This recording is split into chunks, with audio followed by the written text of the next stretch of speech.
Welcome back, Chappelle, and happy Mardi Gras. Caught this at the Endymion Parade. Can't wait to put it on display in the class. But just want to say what's up. This is your on Thursday, rally day, like I was going to. So I know that it's a crazy week that week, and we're going to check that bad boy when we get back. All right, so if you haven't done that one yet, you also need to do that flip on top of this one, all right? So that'll give you two flips that need to be done by the end of a Mardi Gras break that we'll be checking when we get back, all right? So, and the week that we come back is another crazy week. Well, not that week, but like, it's just going to get more intense as time goes on. But we're now moving into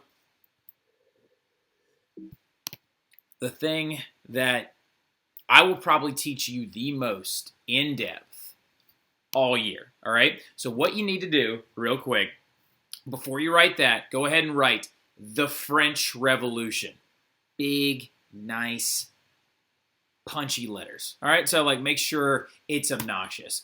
Like, put a croissant next to it or something like whatever. I don't know what it is about this particular event in history, but I think it's super defining of the era. I think it's very defining of the 1700s. I think it's very defining of the Enlightenment's effects on Western civilization in total. I also believe that it could theoretically be the waning years of what you would call classical conservatism in Europe and leading into these new ideas of, liberty and justice and fraternity and equality and constitutions and basic human rights being codified and limiting the power of absolutists.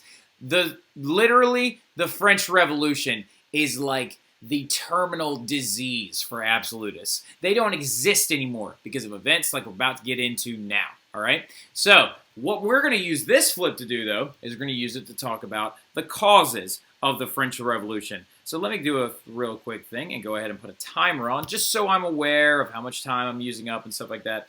But let's get after it, right? So you need French Revolution. Nice, big, fancy letters. Make them look very French. And then you can, don't draw an Eiffel Tower next to it. That's historically inaccurate. That wasn't built until the 1900s.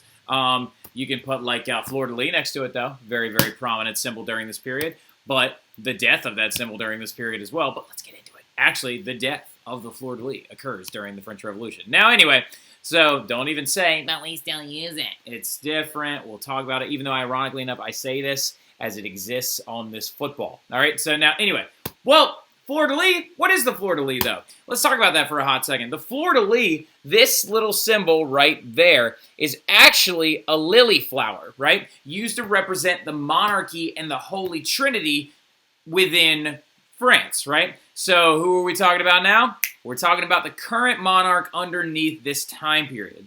Now, some of you are like, oh, Louis XIV. I know that guy. We talked about him. But if you're a dirty pauser and a muter, then you're not going to realize that that's a typo, all right? So it's supposed to say Louis XVI, right? Louis the 16th, right? Louis the 16th. Now let's talk about Louis the 16th for a hot second, right? Oh, God. Like, I used to hate him when I was in school. I used to dislike him. I used to think he's such a putz.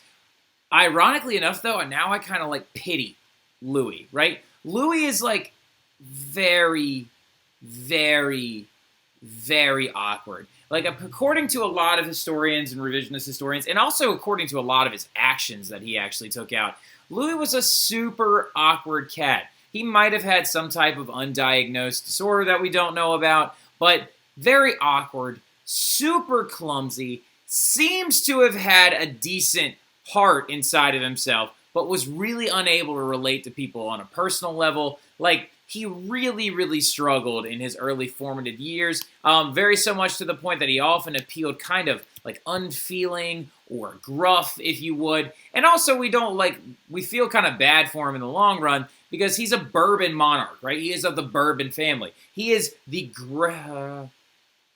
great-grandson of Louis XIV, grandson of Louis XV, and his father would have been Louis XVI had he not died from tuberculosis before he was ever actually crowned king. Also, same thing too, his brother would have been Louis XVI had that, like, man, not died before he was actually crowned king as well. So Louis XVI was like the last choice, right? So Louis XVI really was like, when he was growing up, he only ever had a couple of small hobbies. Like, he would like play with locks a lot, which is very odd. Locksmithing was a hobby of his. He had several younger siblings that's all who he actually played with. He never really played with kids his age, right? And he spent his entire life getting in and out of carriages and also witnessing the death of his mother, his father, and his older brother that would have actually been king before him, right? But when his older brother dies, even though everyone wanted him to be king, right? Wanted his older brother, Louis, to be king, all the responsibility then falls on little Louis Auguste, right, which is his actual formal name, and he really struggled with it. And like it seemed that like he actually never even wanted to be king in the first place. He's actually possibly quoted as saying after one of his ministers retired, saying like, "Why can't I resign too?" Like he never seemed to want the job, and abdication was unheard of. Like in France during this time period, was not acceptable. Also, in the state that France was in, the idea of someone abdicating is very, very, very, very bad. We don't need that. Nobody wants it, right? Then you have his wife, right? Marie Antoinette, who is a Habsburg from Austria, right? She's not French. She's Austrian, right? She is one of 16 children to her mother, Maria Theresa, who is actually the Queen of Austria. So what was Marie Antoinette, in a sense? Almost like a peace document, right? Like, oh, you know how the Habsburgs and the French have been going to war with each other for, I don't know, over 100 years? Let's use this union to try and bridge the gap between these two families. Here is Marie, there is Louis. Marie was actually, correction, that's a typo as well. She was 14 when they got married. Louis was 15 when they got married. And they knew each other for a total of about 2 hours before they were wed, right? And there's a lot of different things that say that, Marie Antoinette never really was very attracted to Louis, and it was a very, very strained relationship, and that they really struggled as a couple early on because, again, he didn't know how to really relate to people on a normal emotional level. And Louis is just a very, very odd bird. He really struggles, right? He is nothing of the magnanimous intensity that his great-grandfather was, or like the strong trying to go to war, win wars, and be aggressive in the European domain like his grandfather Louis XV was, because his grandfather Louis XV was actually the king of France during the French and Indian War, right? So Louis was he's really struggling. He has an arranged marriage to a girl that's a year younger than he is. They're 15 years old and 14 years old. And Marie is not considered to be very liked by the French people, right? She's Austrian, so that was a big red flag. Marie Antoinette also in her early years as queen was considered very flighty, very ditzy, very unknowing of the problems of France. But at the same time, do we blame Louis and Marie for being unable to relate to the French people? Personally, I don't, because they were living in the Palace of Versailles this whole time, miles and miles away from the problems of urban Paris or the problems of the French rural countryside. They had no real understanding of it, right? That's what led to all these popular opinions of them and all these crazy, intense things like, oh, she said let them eat cake and then they killed her. She never actually said that, right? Because she was actually very well educated and she wasn't as flighty and irresponsible as people want her to believe. But that quote, let them eat cake, that later says that's why she was executed, spoiler alert, she's executed, is trying to show her stupidity when actually she was never really quite as dumb as the newspapers wanted them to believe, right? So anyway, now she also, though, we do know some things about her. She did spend exorbitant amounts of money on things like clothes, buying new dresses nearly every other day, and also being Austrian, she was just very terribly unpopular with the people of France. Has very few friends, you know what I mean? So they're just the leaders of the country during this time period are just not the best mashup of people, you know what I mean? They're really, really struggling. They don't really know what's going on. And they just are constantly being bombarded. And they also, I feel bad for them, took the throne at a time when France was really struggling, right? So the thing about it is they're struggling because France is currently still under its ancient regime, which means the old order in French society, right? The ancient regime is a very, very peculiar, very, very odd political system that was actually considered it's the remnants of the feudal system during this time period. And some of y'all are probably saying, like, well, what happened to feudalism? Where did it go? Remember back when we were talking about absolutism and its growth? In Western Europe, feudalism is beginning to die out, right? And France is an area, a country of Western Europe, right?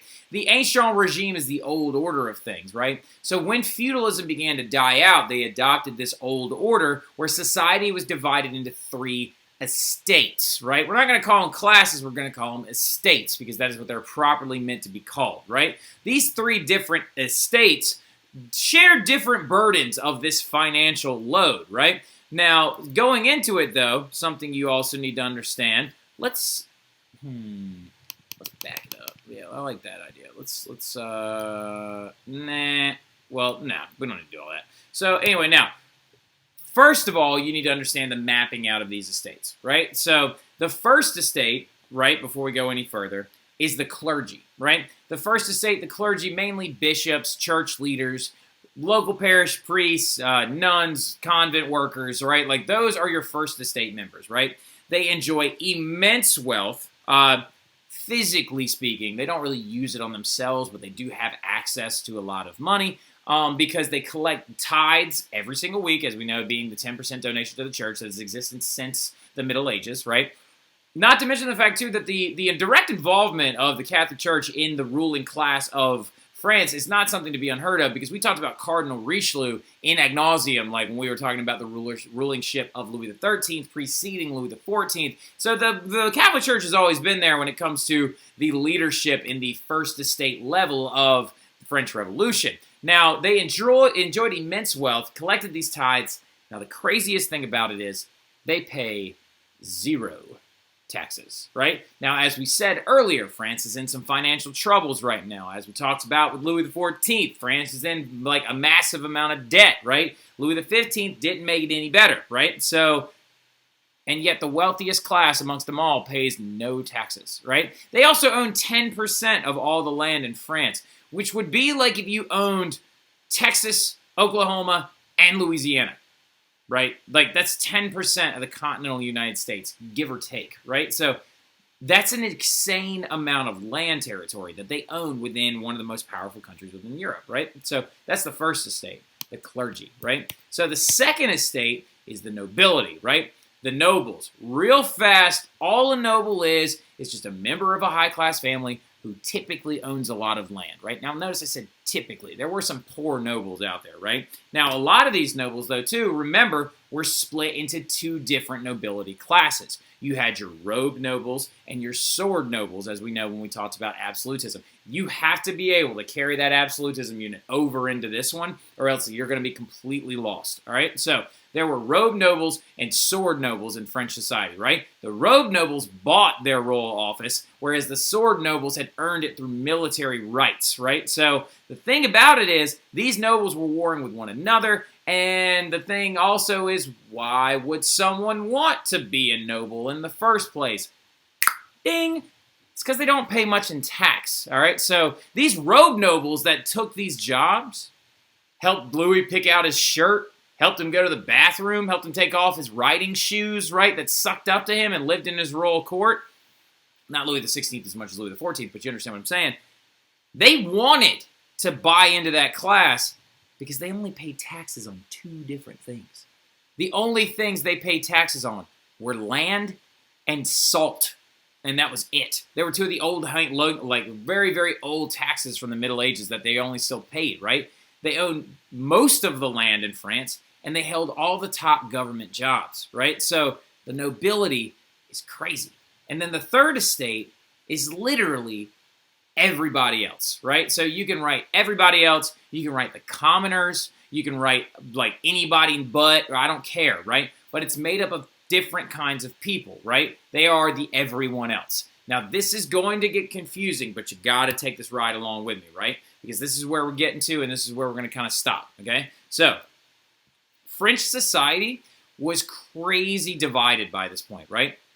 The third estate was made up of 3 different kinds of people, if you want to cook them all down into like simple classes, right? So we know that the first estate was clergy members, the second estate was nobility, made up of the robe nobles and the sword nobles.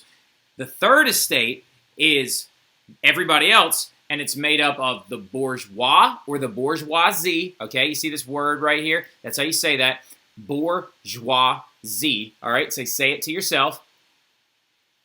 Very nice job, all right? Good job. So I expect you to know how to pronounce that word when you come into class on Monday. That's how I'm going to know that you didn't mute this, all right? So, say it one more time with me.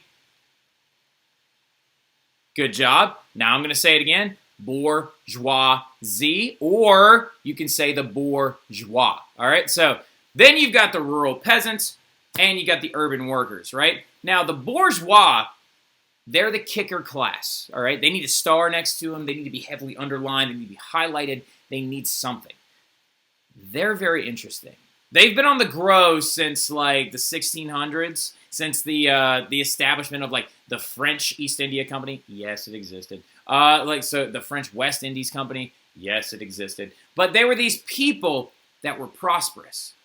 They didn't have enough money to become robe nobles, but they had the most money in the third estate. They were prosperous. They were bankers and merchants and lawyers and doctors and manufacturers. They're a growing class of wealthy people. They were what you would call the middle class if you had to call anybody the middle class, right? So the slang and the word, the slang for calling somebody uppity or kind of that they think they know better than you or whatever, an upper person is bougie. The word bougie comes from bourgeois or the bourgeoisie, right? Being bougie, all right? So now rural peasants are the other ones, right? They're the bulk of the third estate. They're farmers, tenant farmers, day laborers. They're the old holdout serfs, right? Some of them are still bound to noble land by contract, right? So put that in there as well on a little parenthesis. Some of the rural peasants are still bound to the land by feudal contracts, right? So the feudal system is trying to hang on for dear life, right? So the third estate, the bulk of it are those rural peasants, though. And then you got your third estate member, your smallest, your lowest of the low, right?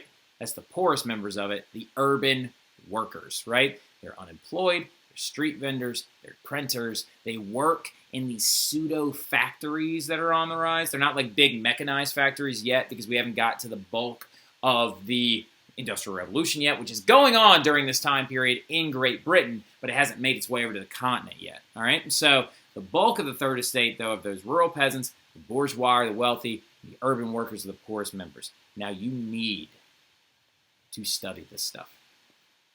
This flip is going to be a flip quiz that we're going to have when you come back from break. Listen to me closely. This is going to be a flip quiz when you come back from break. It is going to be 10 questions, multiple choice. It's not going to be bad, but we're going to do this. You're going to do it well. Sound good? All right, so this flip quiz, study it, know it.